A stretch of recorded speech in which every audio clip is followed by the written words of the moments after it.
What's up guys, it's Jughead here, just a down-to-earth guy trying to bring you some down-to-earth content. Welcome back to my Let's Watch Hunter x Hunter series.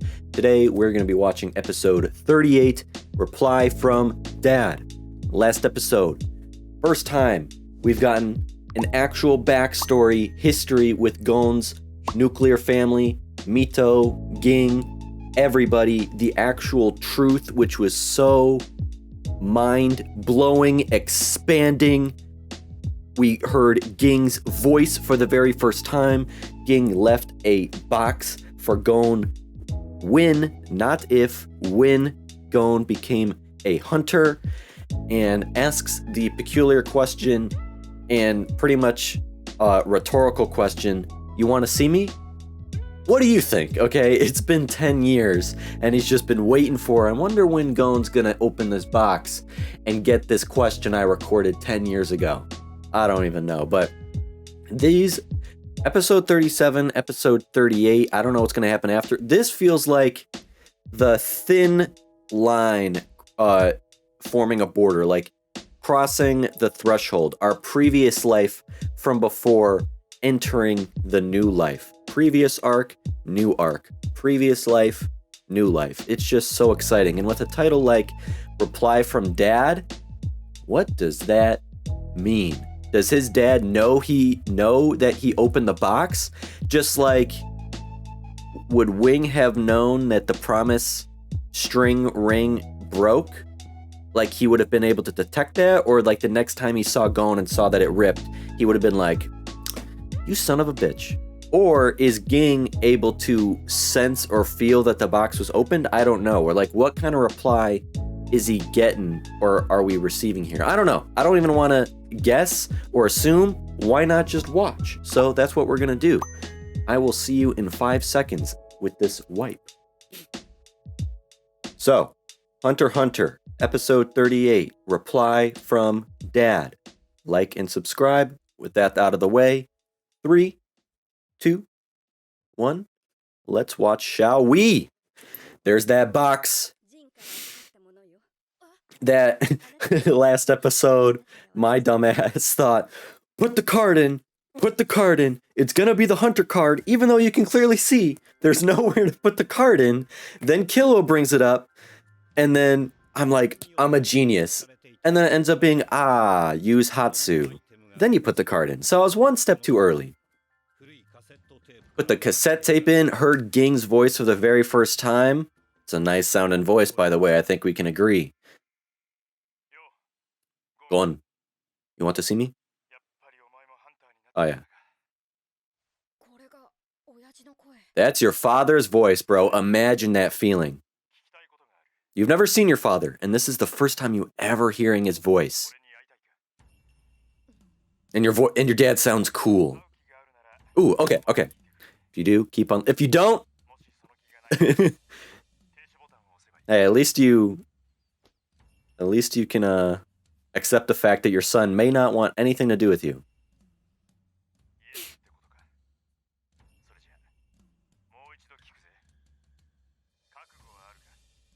Where is your dad? Hunters are selfish creatures. Okay. They're willing to sacrifice anything to get what they want. Is that why you abandoned your son? You're only slightly interested in seeing me. You should stop the tape now. Yeah, damn. Your dad just... Are you sure? No, are you really sure? Let me ask more. Are you really, really sure? Like, do you even want to see your son? Why are you asking so much? You don't even sound like you... Oh. Okay.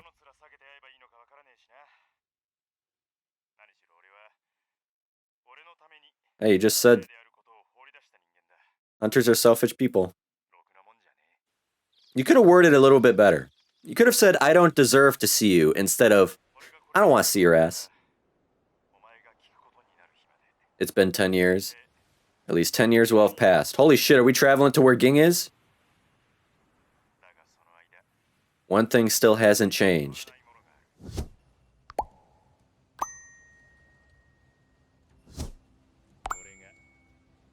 Holy shit, we are seeing his dad. What the fuck is that? What the fuck is that? He's on a creature on top of a creature. On a volcano mountain. So you listen to this tape. I'm off doing reckless things. Obviously, clearly.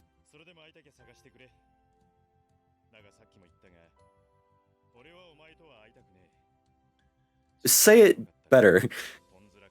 I'll make myself scarce. Catch me if you can.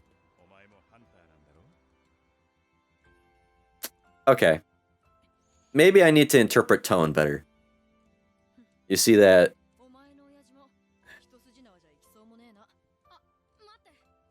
Yeah, maybe like a game of hide and seek with your father, a little game to play. Yeah, don't stop it so much. It's like the ending credits to a Marvel movie. Oh shit.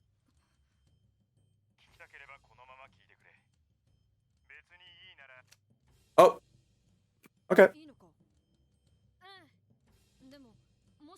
Damn it. Yeah.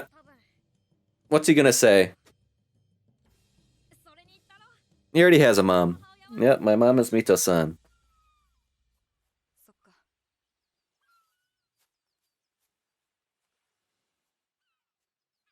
But we want lore.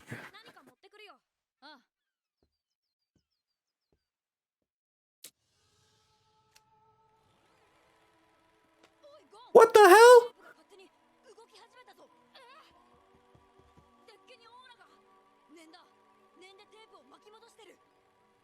Can you control Nen from a far distance?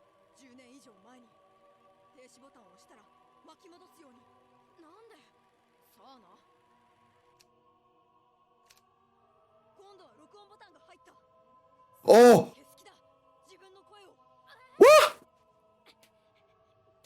What the hell? Now you ain't ever gonna know about your mom. That ain't gonna do shit. What the hell? It's Nen.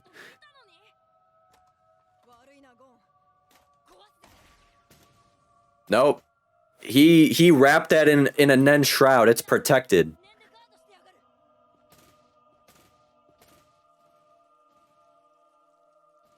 Is it recording Gon and Killua or recording a new message? Can you transfer and record over long distances?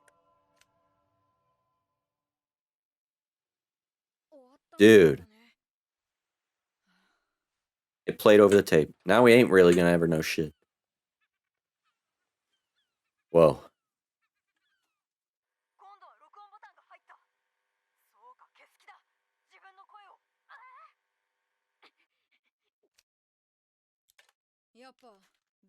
Damn. Maybe he wants to hear your voice.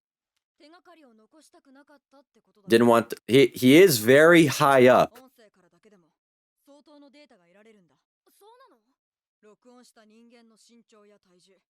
Really?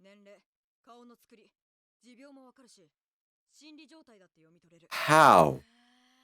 This is some assassin shit that I don't understand. True. What's he worried about? Hmm?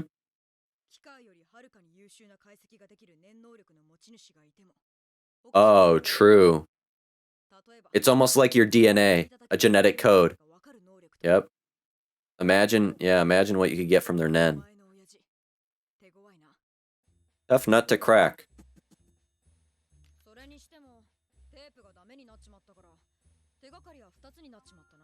The ring? Be careful with that. It's like a Horcrux or something. And the memory card. Could have coordinates or something. Or info. Smaller than a normal memory card.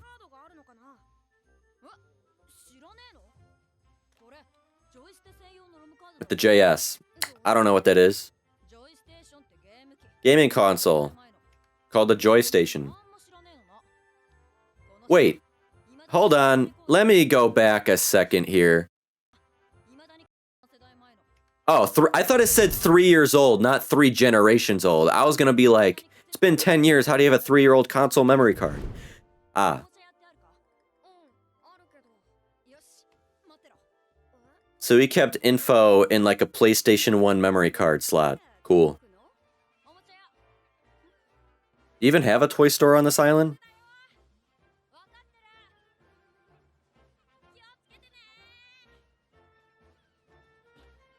What shit is Killua gonna get into on his way to the toy store and back? Yeah, now she sees the boxes open. Wonder if she's all curious. So we really ain't ever known anything about Gon's mom. He didn't even want to know, and all the shit's gone.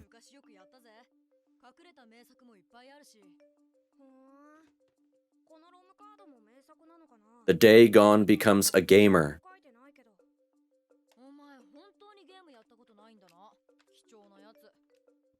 I'm surprised this place has electricity, dude.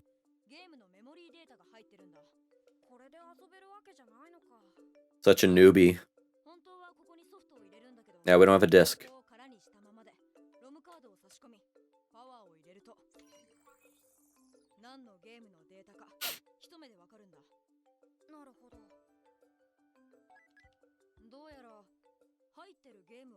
One game saved on it. Let's go.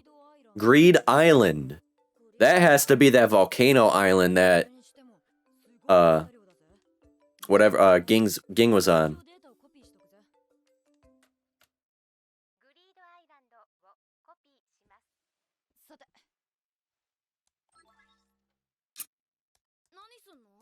So has he just been on Greed Island for 10 years, or is that where he lives now?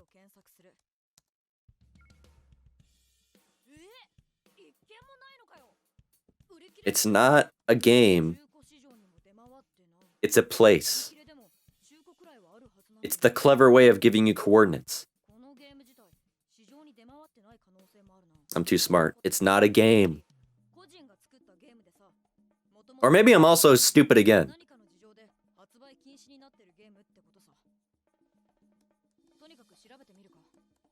But if Greed Island really is a place, he's been there for 10 years. He says he's been off doing... Oh, okay, so it is a game. I should just shut the hell up. A hunting game for hunters. Huh.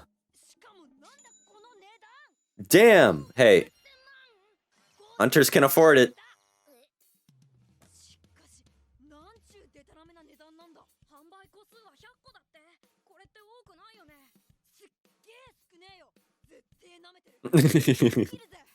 Developers were cocky.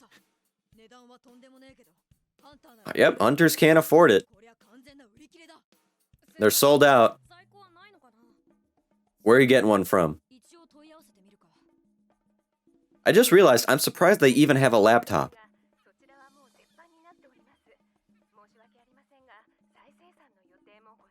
What kind of game is this? This got me confused. No go. The only people that are gonna have it are hunters, and I don't think they're just gonna give it up. You're gonna find it at the auction. At the auction in Yorknew.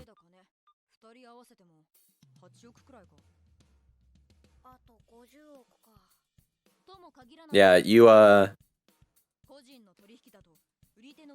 with these private deals, the seller holds all the power. Typically, they'll ask for more than you... Yeah, because they know you need it.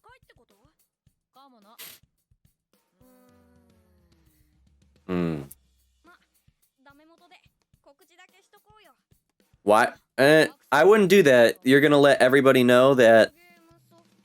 You're letting everybody know you're a hunter. Yeah, I wouldn't do that.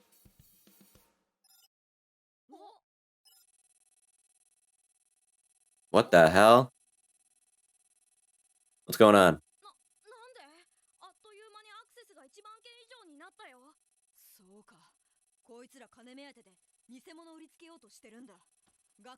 Just like eBay and Craigslist.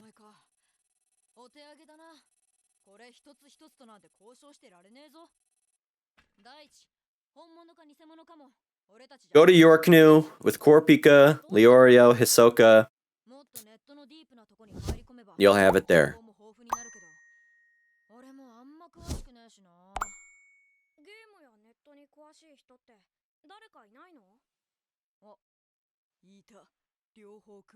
Is it gonna be one of your brothers? Gonna be one of your brothers? One of your siblings? Who?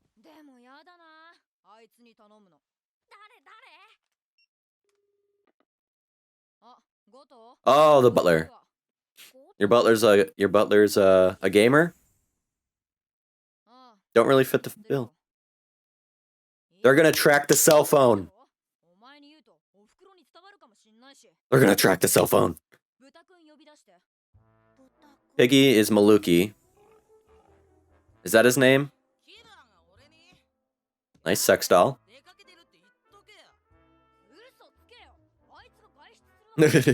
Hey, yep, gamers don't go outside.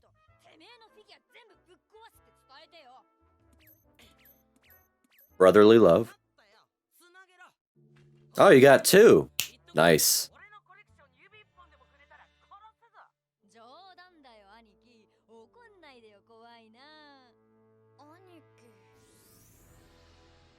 Creepy ass motherfucker.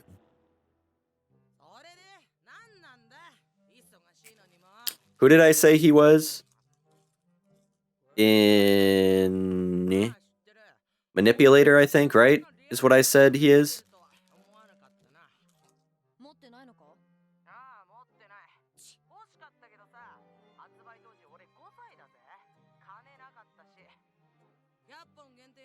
This is typical gamer desk setup.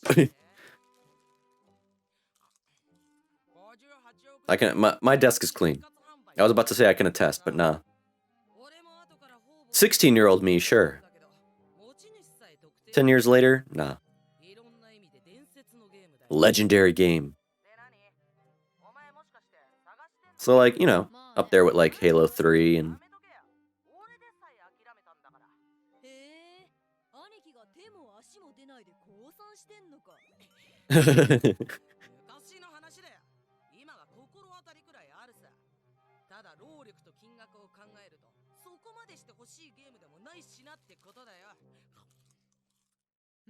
you got some schmutz around your mouth.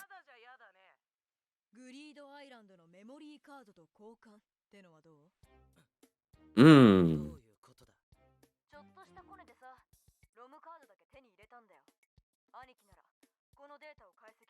Ooh.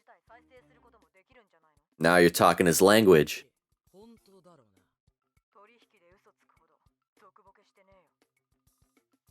So we know Kilo is like that. We know Kilo is the one. I keep my word. I don't lie. I keep my promises.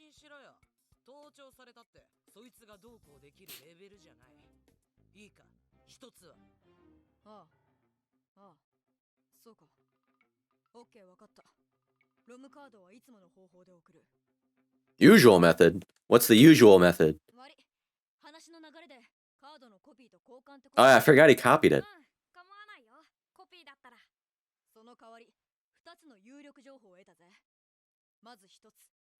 Website for hunters. The dark web.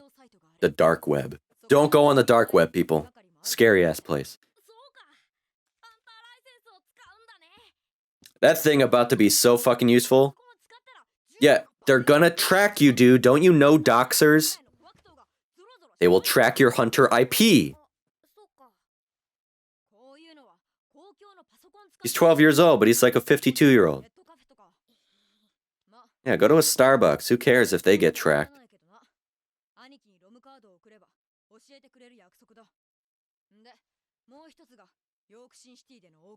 Like I said. Yep. Hell yeah. What month is it? It's definitely gonna be there. There's a rumor that someone will distribute dozens of copies at the auction. Huh.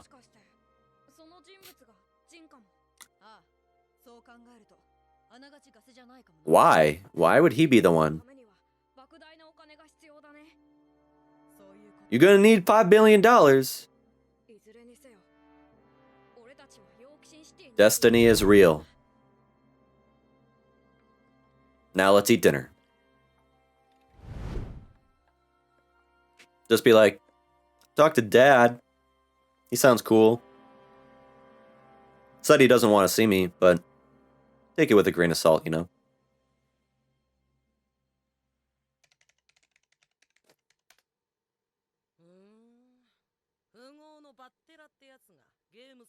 $17 billion?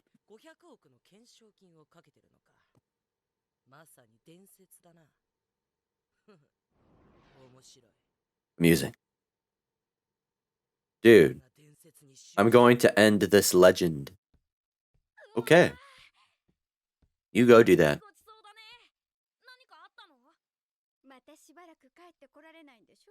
You're off on a new adventure. And there's no more, yeah, there's no more, filler episodes, right? Of, like, letters to Mito or whatever, so it's not like we're gonna be seeing her again for a while. Who knows when he'll return? He's gonna be your last home meal. Is Killua learned to say thanks before eating? Acclimated to a different family culture? And we're back on a ship all over again. More people waving again.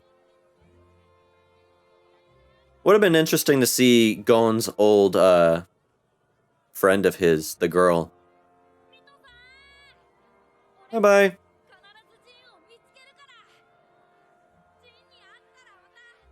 Ah, okay, so a return to the island. Who knows when that'll be? Hopefully the grandmother doesn't die. I'll be sad as hell.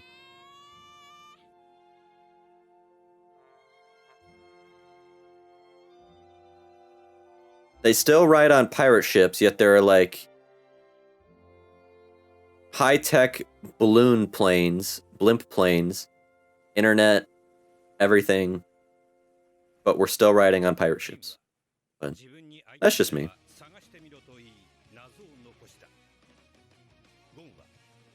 Can't just make it easy. Ging, also known as the Riddler.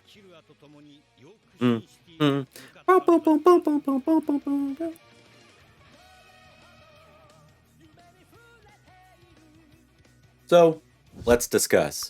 These were such a perfect 2 episodes, man. 37 and 38 here. A tight, concise chapter across just a couple episodes to separate one arc from the other. Their past life, that although it didn't seem so small and simple while experiencing it, the show and our characters' lives were indeed small and simple. And these 2 episodes, everyone gets to, you know, catch their breaths for a moment. We come up for air before diving back down even deeper this time as we enter the next arc and our characters enter an even larger, even more complex world. We can agree, I think, to say this was a bit lighter and casual than last episode.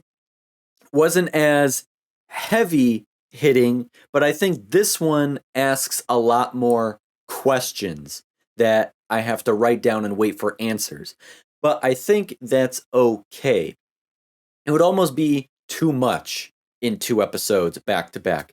What I appreciate most about this episode is the reversal of roles between Gon and Killua coming from last episode. Gon and Killua, the duo that we've come to know and love, receive an episode each to shine. Last episode, Gon was host to Killua on this small dot of land in the sea no one may know more than Gon himself. He is the most comfortable and familiar here than anywhere else on the world. Gon became something of a teacher, a guide, a mentor, an open ear therapist almost to his friend Killua this time around while out on their own mini adventures and settling down briefly to a more calm, quaint domestic life. But today served as such a stark contrast. Our attention shifting instead now heavy into tech, gaming, the internet, my culture. Let's go. Woo. Therefore, Killua takes the lead this time. Another cultural difference between them that I failed to think about before. Gon, one with nature, the outdoors kid growing up amongst the flora and fauna, a Boy Scout through and through if he could have ever been one. Killua, on the other hand, not being allowed to leave the house, growing up in that family of his, surely able to surround himself with high tech toys, gadgets, and games, expensive ones at that. Like, by God, with the amount of money you possess, not just as a Zul'jik. Remember, he had like $200 million to just his name alone as an 8-year-old kid, had he not blown all of that on like snacks. Gon either never possessed such equipment and hardware, never even been aware of its existence, or simply never possessed the actual interest in them, instead, is the more likely answer to me. Throughout this episode, we see just how good Gon and Killua are for each other as friends. Their dynamic is on full display. Gon offering open ears and teaching Killua concepts of emotional intimacy and vulnerability and wholesome transparency, while we witness Killua teach Gon such street smarts as it comes to the internet, who, without his help, would have been both at a loss when it came to the memory card and at mercy of everything from online scams, counterfeiting, doxing, and internet privacy, all in the span of like 5 minutes' time.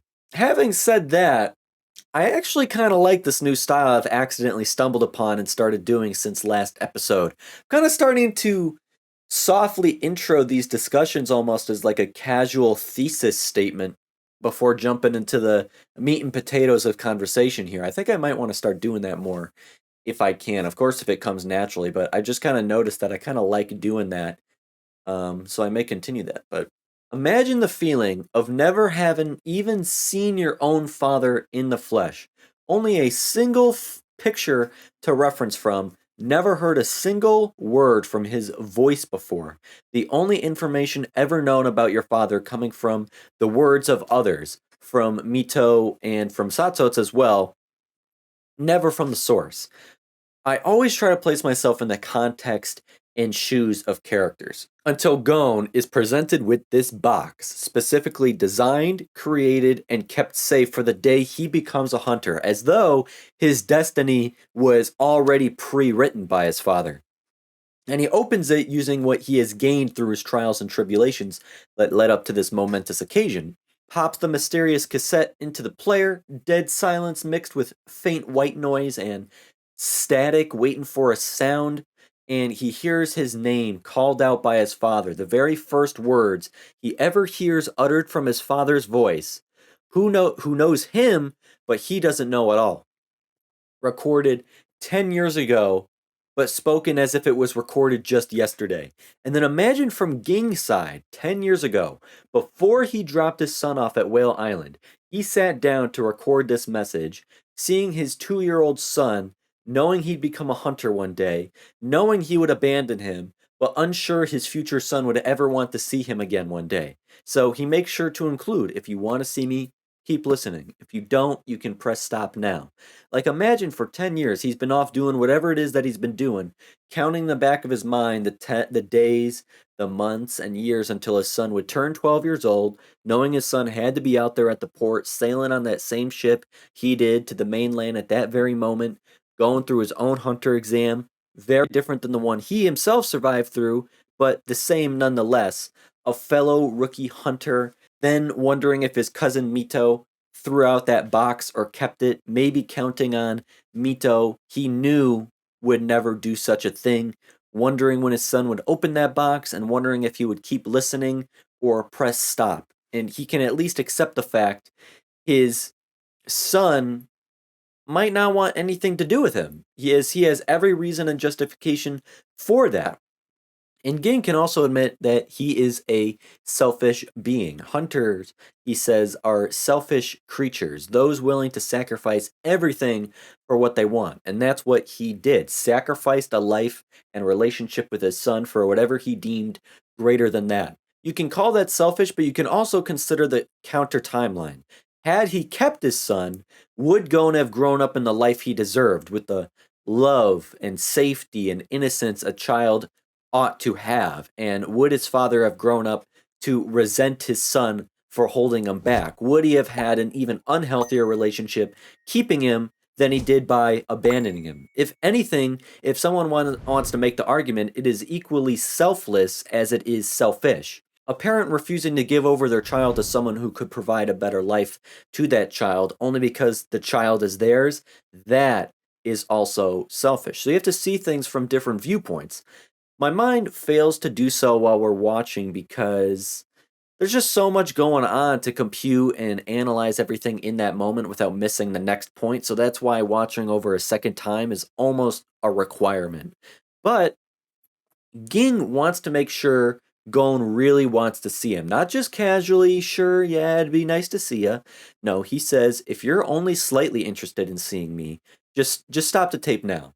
He says this for one reason he directly states to Gon, and I'm sure a few implied ones as well. He straight up just says on tape, he doesn't want to see Gon. Not because he doesn't care, but because he doesn't know if he could face his son now. He chose his own desires over his own son and his own parental duty as a father who chose to even have a child in the first place. He's too much of a bad person. A lot to unpack here. I don't want to see you in this context feels more to me like I couldn't bear to see you now. I don't want to see you because I don't know if I'm strong enough to face you. For my son to confront me after 10 years, who surely has been asking himself his entire childhood why his father abandoned him, he will ask me that question, and I couldn't give him a good enough answer that can justify my actions, and I know that. I don't want to see you because you want to see your dad and I'm no dad. That's why I feel he is making it hard on Gon. He wants to test his son. If Gon really, really, truly wants to see his dad and nothing will deter or stop him, persevere through all obstacles, riddles, roadblocks, whatever, then maybe it's not so much that Gon has to be worthy to see his father, but instead that Ging might be doing all of this so he doesn't have to face his son. And if he does ultimately have to face his son, it was because his son wanted to see him that much. And maybe that can tell Ging he must not be as bad of a person he considers himself to be. If someone like his abandoned son went through all of this to get to that face to face moment. That's kind of how I'm interpreting it. Or I can interpret it myself if I go that much deeper and more subjective. If Gon wants his father, find him. As simple as that. Ging has his own demons. Some he doesn't want to face. He will not help to be found. He leaves it in the hands of his son. Even after 10 years, Ging is still himself, he says. He's still going off doing reckless things. Who I was and where I was 10 years ago when I recorded this tape is irrelevant and pretty much unchanged. I'm still me today. I'm still doing reckless things today. That's obviously the case with this man's riding on a pet lizard bow on top of an even bigger flying dragon looking thing on a giant volcano island with his arms crossed on top of it. A complete savage. One thing that I was confused by is the statement Ging made, if I sense you nearby, I'll make myself scarce. What does that mean?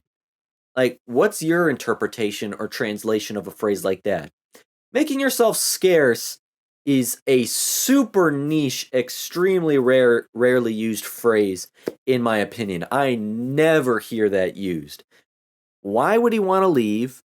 Like, I get you don't want to see your son, but why would you constantly be running away or leaving? If he finds you, I would have, like, why not just rip off the band-aid, get it over with, expose the wound so it heals? You're going to play this game of hide and seek forever, apparently. Like, that's kind of annoying.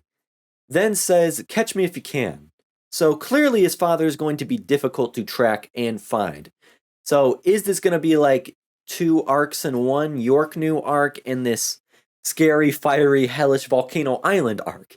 There's just the countless variations of the father archetype found through man's mythological history, and this is just one of those right here. But man, am I so conflicted on Gon stopping that tape before Ging could share about Gon's mother. As we discussed at extreme length last episode, you do not wonder what you already know. You do not search for what is already yours. You do not miss what you already have. Obviously, something complicated happened with the relationship between Ging and the woman he became involved with. If it culminated in Ging taking Gon by himself away from his mother and then has never had contact with her since, or she has had no involvement in Gon's life ever since then for a decade, has not appeared in Gon's life since. But Gon has no interest in this unknown figure since she is not his mother. He has had a warm, loving, present mother in his life for a decade, all throughout his childhood growing up with. That all that he knows, Mito is his mom. There is nothing to learn. Gon doesn't care about things not worth caring about. It doesn't directly affect him. And I like that shit. That is exactly like me. Just don't care about shit that doesn't matter. And you realize so much stuff doesn't matter. But like I said, I'm conflicted because on this hand, I want lore, damn it. Like storytelling blue balls, you feel me? Like so close to some more revelations. Close, but no cigar. But then it's like, if we got that info, okay, now what? It's like, so? Like, unless there's a super mega plot twist, who cares if she's just some woman? I want to throw out some crazy theories. Okay, this is where I'm adjusting my seat. I want to throw out some crazy theories. I'm thinking Tagashi purposely makes Gon's mother an enigma. I'm gonna predict right now, in 148 episodes total, once I'm finished, and even the very limited manga that has come out since then, if there has even been any, I don't even know, and anything that might come out in the future, if ever, we will still know nothing about Gon's mother.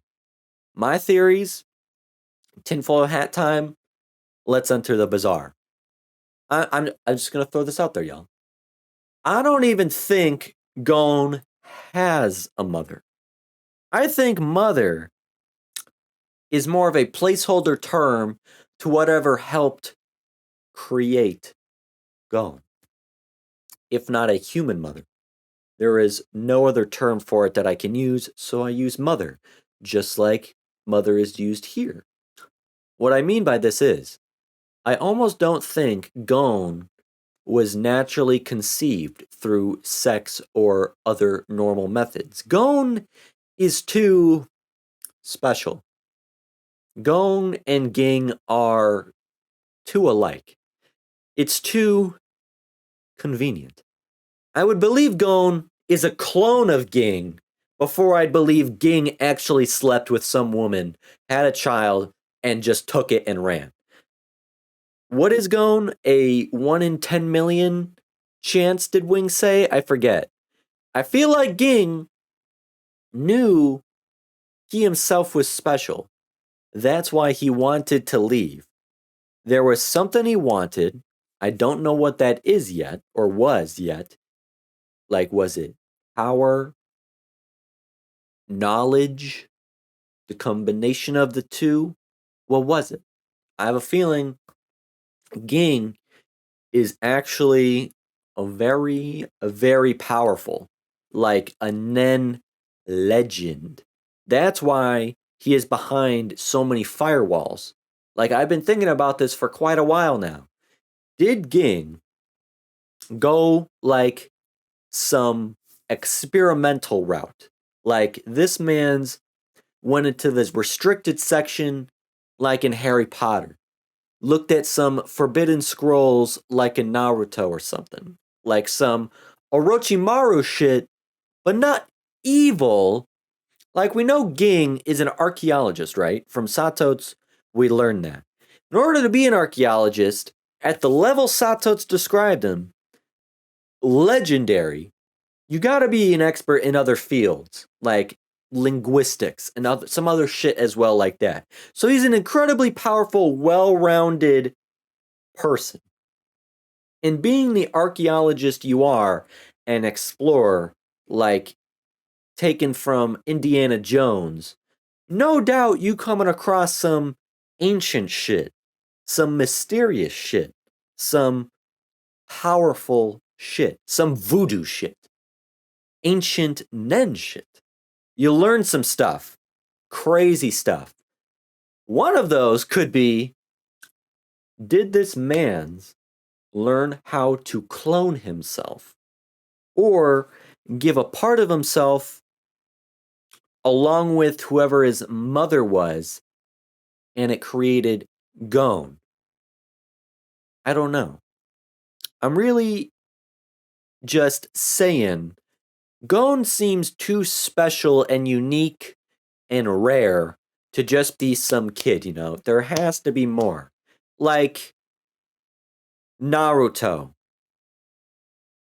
Don't go spoiling nothing for me, but I'm on episode 87 in my Let's Watch Naruto series on my Patreon, and I've been predicting there gotta be more to him than just coincidentally having a nine-tailed demon fox on in him just because. And Jiraiya just popping his head out of nowhere to be his new mentor. Jiraiya, who just so happened to teach the only other blonde person I've ever seen in this anime so far besides Naruto himself, who I'm guessing has to be Naruto's father. There gotta be some stereotypical prophecy shit, okay? There's always a prophecy in these stories. Goku, the legendary Super Saiyan, Mob, God tier Esper, Luffy, just started, not Luffy, Luffy, just started my Let's Watch One Piece series on my Patreon too.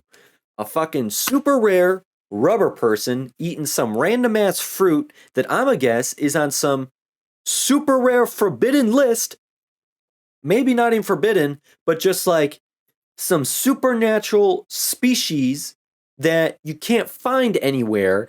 And this kid is special because he did not only find it, he chose to fucking eat it. And that's how he ended up that kid who is goddamn bulletproof, as I saw in episode 2. Nobody can ever be normal. Or else it wouldn't be a shonen or a big three or have the creativity and the imagination and the suspense and mystery that all anime does. There is no way Gon is just a regular kid who was born from random ass average woman and then Father Ging and just pops out as a complete spitting image of his father. Like zero physical traits from the other half were taken, and he is just a 1 in 10 million kid to a legendary Nen user. I'm just saying. To go back to what I'm just saying, man. To go back to why I even started this tangent in the first place, we ain't gonna find out whose golden mother is because he don't got a mother.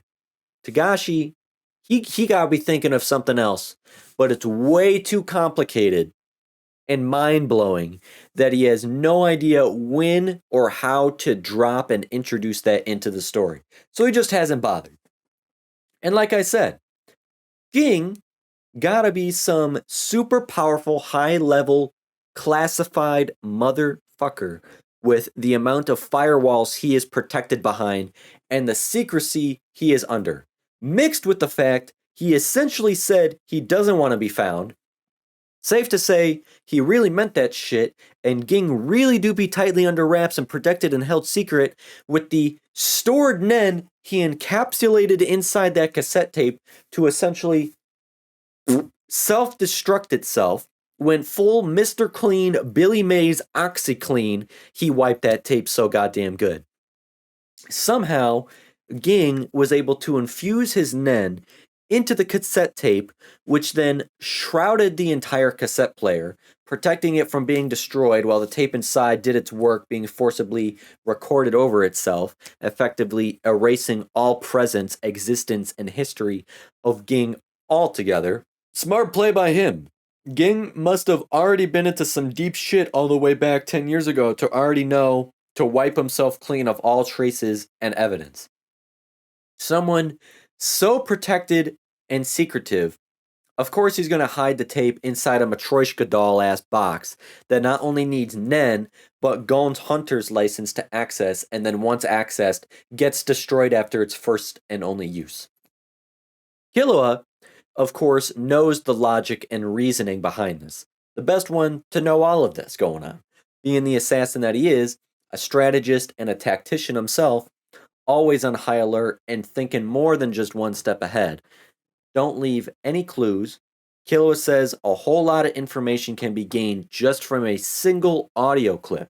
Pretty much everything about a person, from height, weight, gender, age, facial features, medical dispositions, even your state of mind, a complete personal profile just from having access to a simple soundbite or voice recording.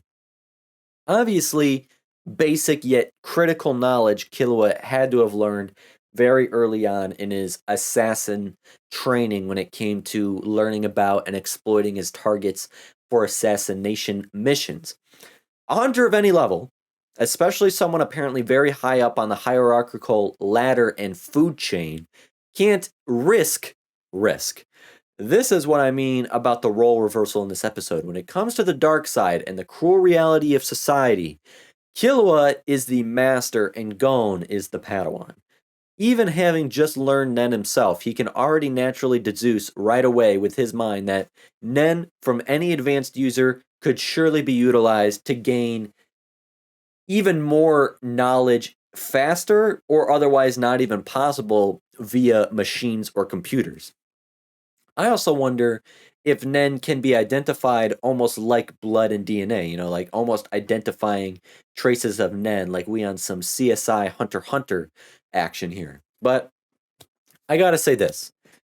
It is so confusing to me that you can store Nen, let alone for 10 years.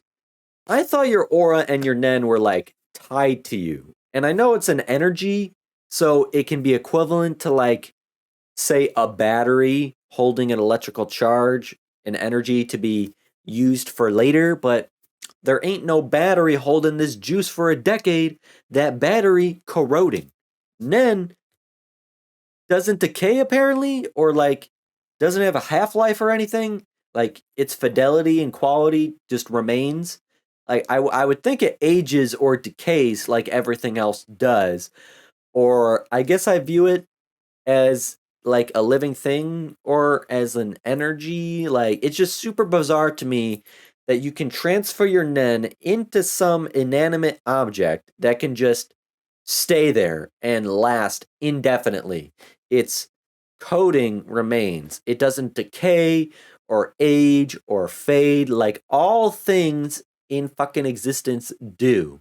I don't really like that quality, to be honest. That doesn't make a whole lot of sense to me. Like, let's have this be a conversation topic in the comments with y'all. What are your opinions on this quality? Is it a little OP? Do you like it or not? Does it make sense? If it does, explain to me the best you can to maybe get me on your side. Because right now, I'm not a huge fan of this.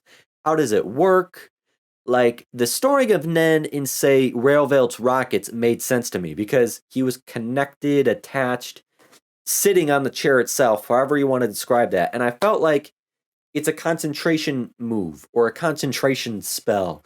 It's a passive ability. Like, sorry, I think and speak in like MMO RPG D&D terms sometimes because I'm a fucking nerd. But it is indeed kind of like a battery or a fuel to burn in that sense.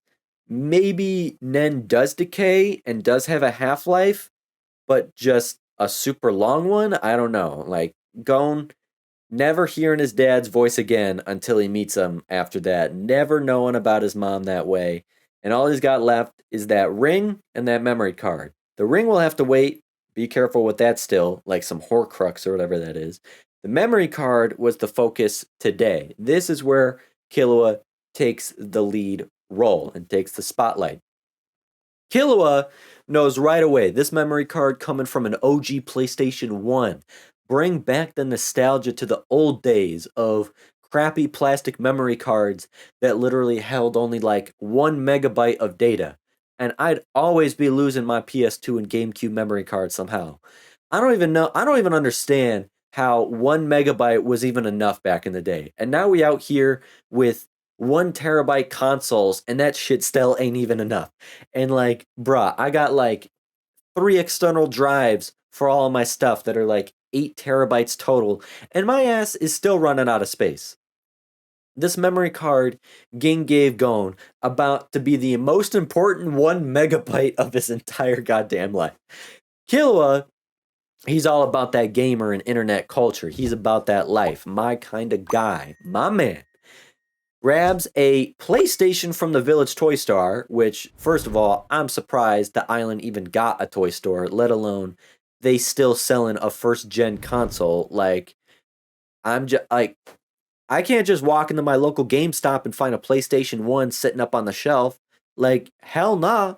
So the memory card only has save slots for the game called Greed Island. The game was specifically made for hunters. My guess is the game was adapted from a real life Greed Island because it immediately makes me think of like a Skull Island from King Kong, which has to be the island we see Ging on. Like there's no way that's not the case. So this is going to be a York New arc followed by or in tangent with a Greed Island arc, it seems. And this just ain't any game just anyone or even any hunter can buy. This game costs $5+ billion. $1 billion. Like, what the hell? And there are only like 100, not just still in circulation, but ever manufactured and produced by the creators themselves. 100 copies. So, this game was obviously meant for a very select few. Whatever came with the game or whatever the game entailed was not meant for very many at all. If anything, only 100 at a time, max. Only hunters could possibly afford it, and only the most determined and possibly worthy enough hunters would be willing and able to spend that type of cash and buy it if they want to buy it that much that they drop that kind of cash on it. They deserve it, I guess, then. This is important. A game made with only 100 copies for an exorbitant price. If you're a hunter, you can play it. If you're a hunter, you can afford it. Meaning, the designers of the game have to be hunters themselves, first of all. But the designers of the game also held a high standard to its player base. Obviously, being a hunter, you're going to hold a high standard for other hunters. Who else do I feel like holds a high standard and sees themselves as playing a game? I don't know what happened to my brain right there. Ging. Ging is playing a game with his son. Catch me if you can. I'll make myself scarce. Come and see me. But don't bother if you have hesitation. Hide and seek games. Let's also do some basic math here. The game came out in 1987, as we can see on the computer monitor during the episode. Hunter x Hunter manga was written in 1998, original anime 1999. So I'm assuming the story takes place in 1999. How old is Gon? 12. What is 12 years before 1999? 1987. So, Gon was born the same year Greed Island came out. Ging is on what I believe to be Greed Island right now and wants his son to find him. Ging must know about Greed Island then, not only knows about it, but own the game. If he found Greed Island or is on it now, he must have that way, let alone he has all of these save states for the game, which are also apparently really rare. But I don't see Ging having grown up a gamer. He doesn't have consoles as a kid. I also don't take Ging as much of a gamer in his free time with all of those save states and game data when his son was born at the same exact time. So I don't believe Ging just simply owned the game. I think Ging made the game. That's fucking right. This is some Tron mixed with Willy Wonka and the Chocolate Factory mixed with I don't know what else. But yeah, that's my prediction moving forward. Ging created the game Greed Island himself. An entirely fitting name, Ging calls himself selfish, calling hunters selfish creatures. What's a synonym to selfish, or another word you could also call someone who is selfish? Greedy. Greed Island. G words are also so popular. Ging, Gone, names his son Gone, names his game Greed Island. You know what? You know another G word that you can call me? Genius. So, going back to the role reversal I acknowledged earlier, I love how this whole time Gone's just like a mix between noob and boomer.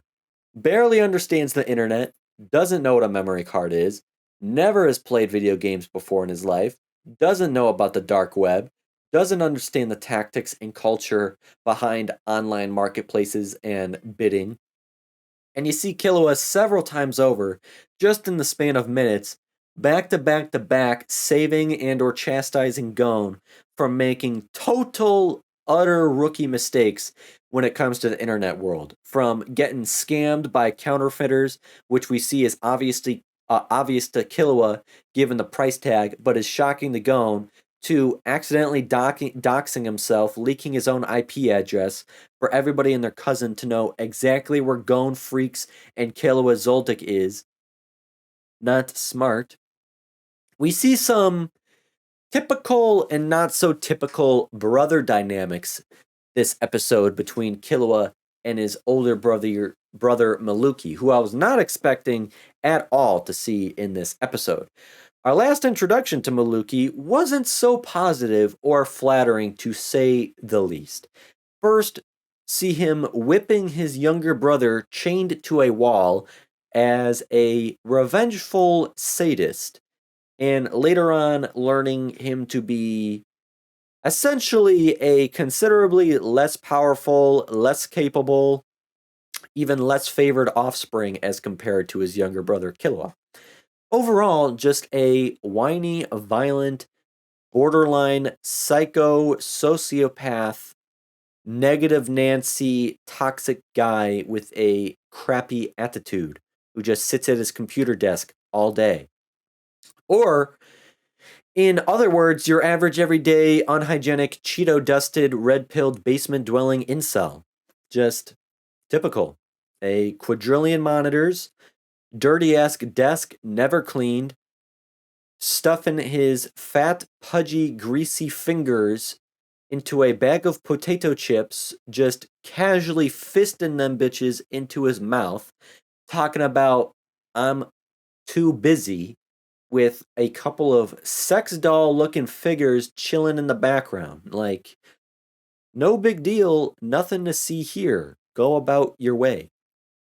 As I remember, he's somewhat of a specialist in weaponry and or explosives like bomb making and handmade weaponry for the obvious purpose of the Zoldyck family line of work.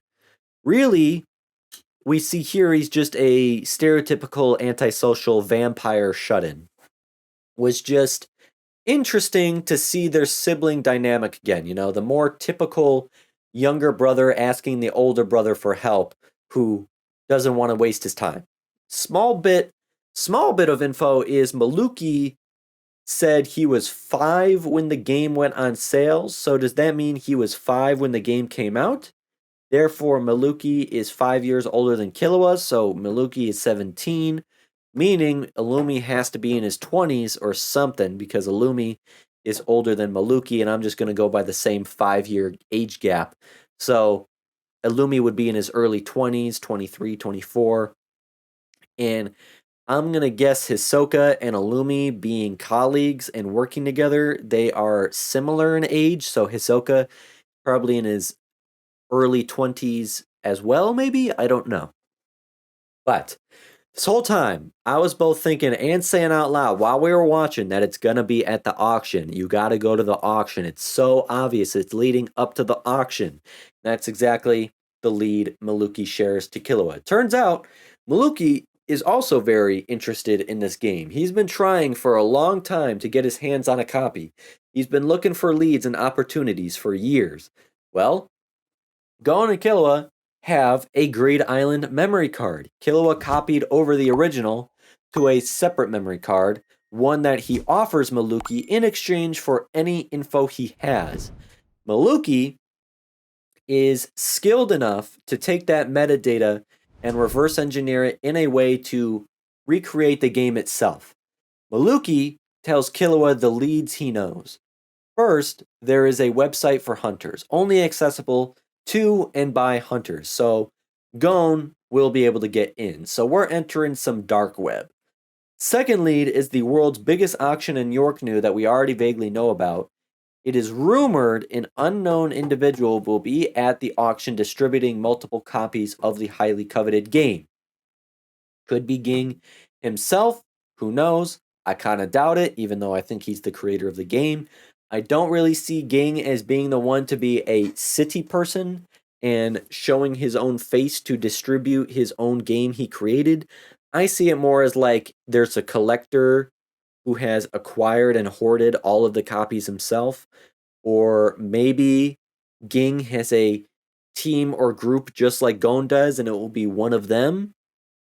I'd be shocked if the Greed Island arc and Yorknew arcs converge and cross over that heavily and directly. I think we're going to have enough shit going on with meeting Kurapika and Leorio again, as well as Hisoka with the whole Phantom Troop thing that's going on there, that adding Ging into the mix just sounds overly insane and chaotic. Just a mess. But who knows? I could be wrong. For every one thing I get correct, I usually get at least one thing incorrect. So I at least end up on par. But if the rumor is true, where the hell are Gon and Killua going to find $5.8 billion? They have the 800 million, I believe Killua said, from their combined efforts at Heaven's Arena. So all they need now is the small, measly remaining 5 billion big ones. Where the hell do you even acquire that in just a few weeks or months' time? I don't even know how close September is. Like, yeah, Gon is a hunter. One of the explicit perks stated back when all of the inductees got their licenses is access to large capital funding, that of like a fucking Fortune 500 company. But like, how does that even work? And truly, to what extent does it work? Like, can Gon, as a 12-year-old, just walk into a bank and walk out with $5 billion? Or does he just have an ungodly line of credit? Does the license itself open doors to lucrative career or employment opportunities? Or does it give you some kind of special grant or stipend and other perks with that? Like I said, extraordinary line of credit, maybe? Like, is passing the hunter exam a prerequisite requirement or some other requirements or qualifications? Like, I can see Leorio being able to fund his way through medical school by simply owning a hunter's license and, like, qualifying for some program or opportunity. Like, the school would, of course, give a hunter a full ride into medical school, or a bank would offer a grant for a hunter pursuing medical school because that yields a highly productive member of society. Whereas a 12-year-old wanting $5 billion for a video game, that ain't the same. Like, what the hell? Like, apparently from Maluki's research, a memory card holding a complete saved game can be sold for $50 billion. That's an easy way to get your $5 billion ready in time for the auction. And you still get to keep a good good chunk of that pocket change remaining, I'd say. But two interesting things.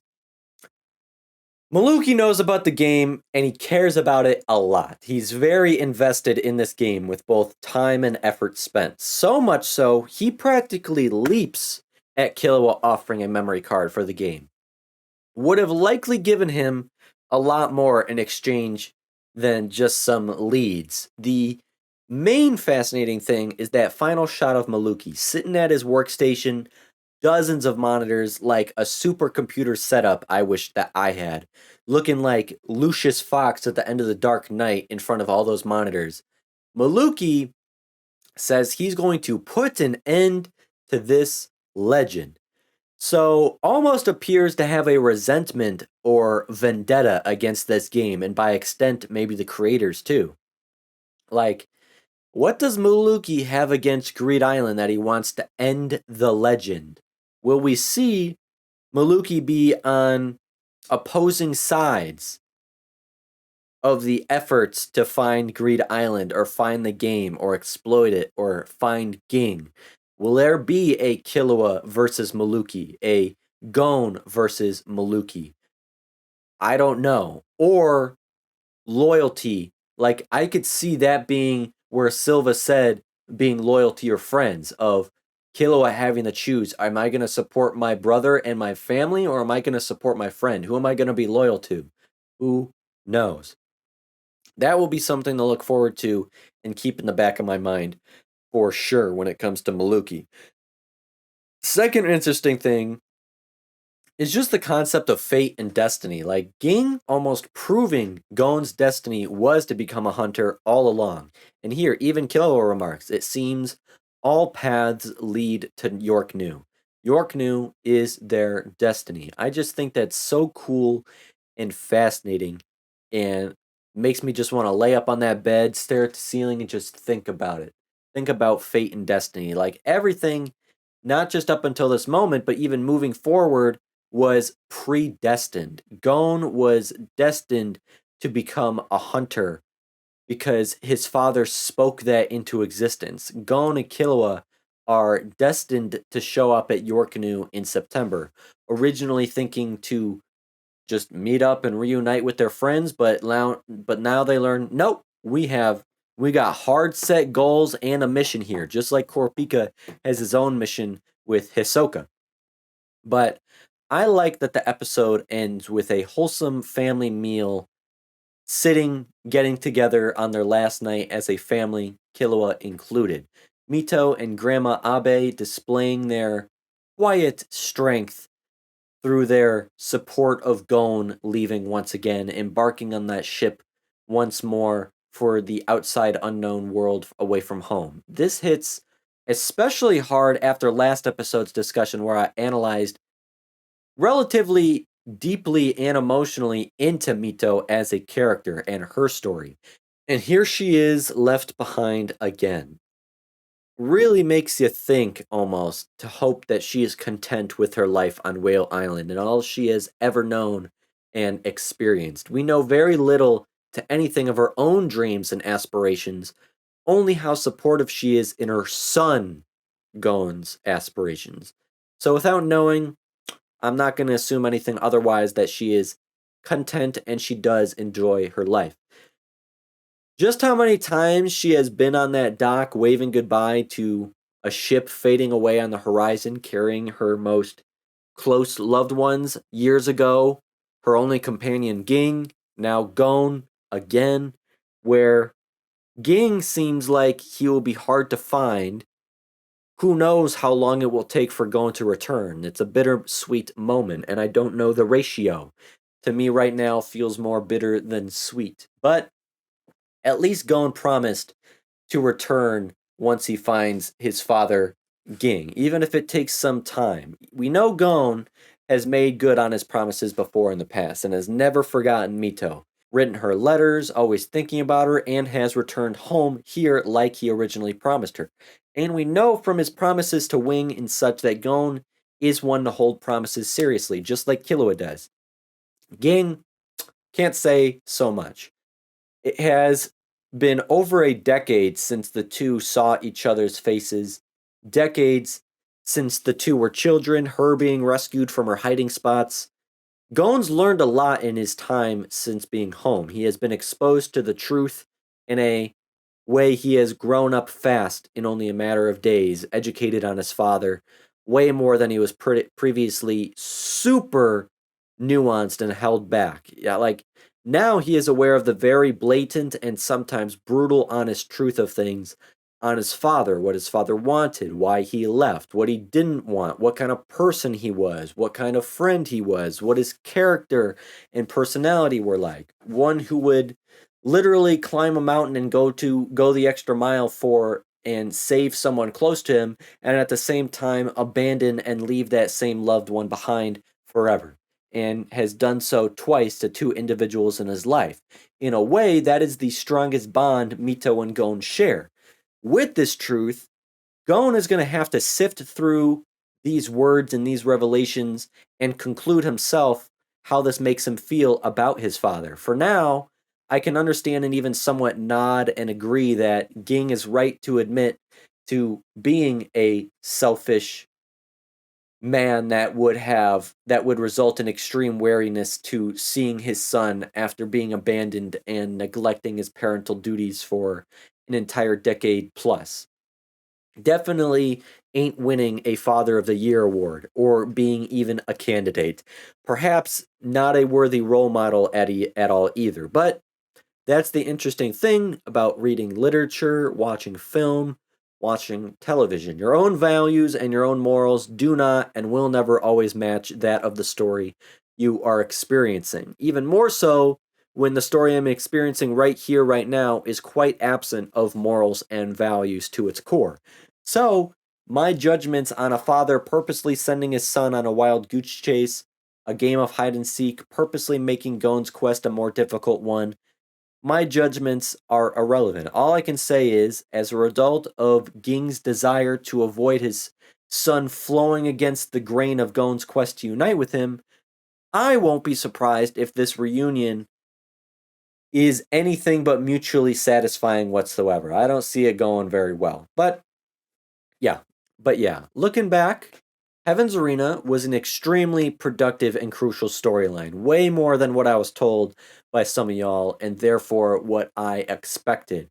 The revelations pertaining to Nen has totally, utterly, completely changed the entire game moving forward. So, I guess that's all that there is to do is get ready for our promised York New City arc and our Greed Island arc, our two next arcs that we can expect. I expect to see Kurapika's journey update beforehand in like the next episode or two, like to bring everything and everyone up to speed, see his progress and everything he has accomplished and every way he has grown himself while somewhere else halfway around the world or whatever while we witnessed the events and the experiences of Gon and Killua.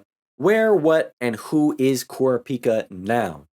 That is what I look forward to and expect to see in these next couple episodes or so before truly starting the next arc. But that is where I'm going to end this discussion today. If you enjoyed the video, hitting the like button to let me know is awesome. Better yet, 75% of y'all watching my videos are not subscribed, so if you haven't already, subscribe to my channel to stay in the loop. Keep the conversation going down in the comments below where this community can grow and connect even more.